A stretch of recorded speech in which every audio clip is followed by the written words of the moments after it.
when you're using silk fabric, which is what I use mostly, you will actually get a print out of just about anything. Silk takes color fabulously.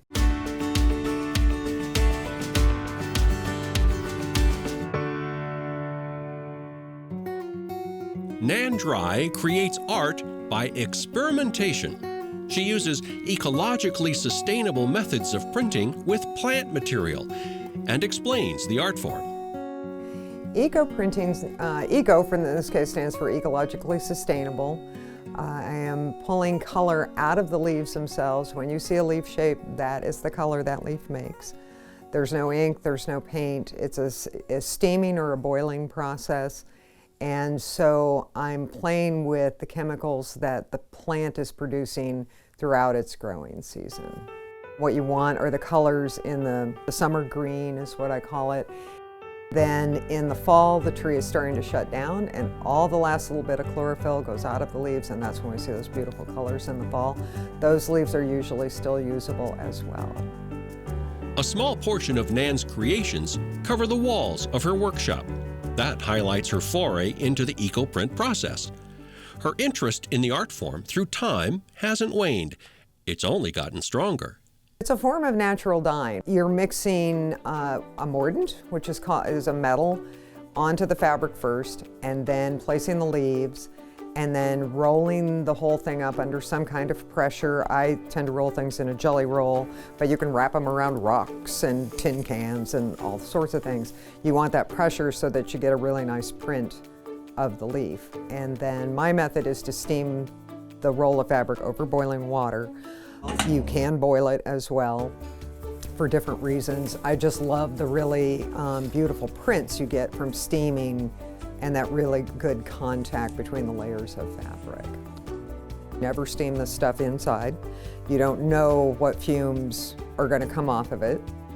This only works on natural fibers. I personally prefer not any kind of a blend, although theoretically if it was like cotton and linen, it should work.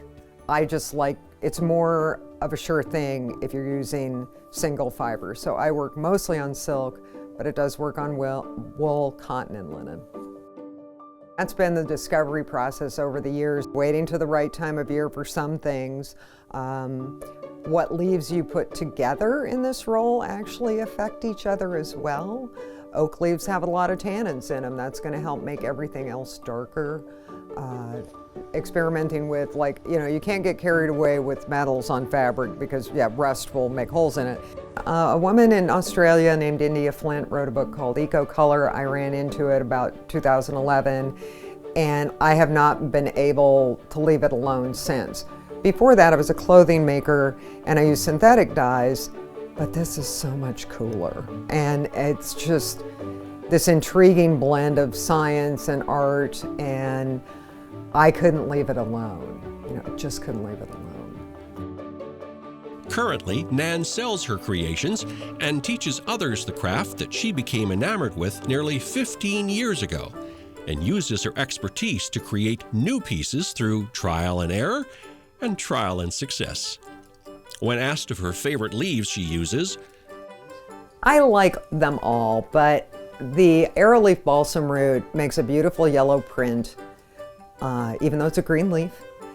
And then my favorite thing to put with it is spotted knapweed, which is an invasive species. No one argues with me when I come to get this.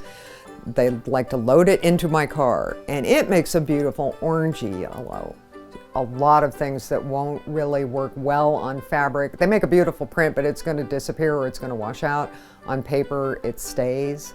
And so that's a good way to start experimenting because it's inexpensive. It's just such a fascinating process. People don't understand that when you're looking at a green leaf, that all that color is in there, right? Because all we see is the chlorophyll, because that's where eyes and brain interpret color, but all those other chemicals are in there.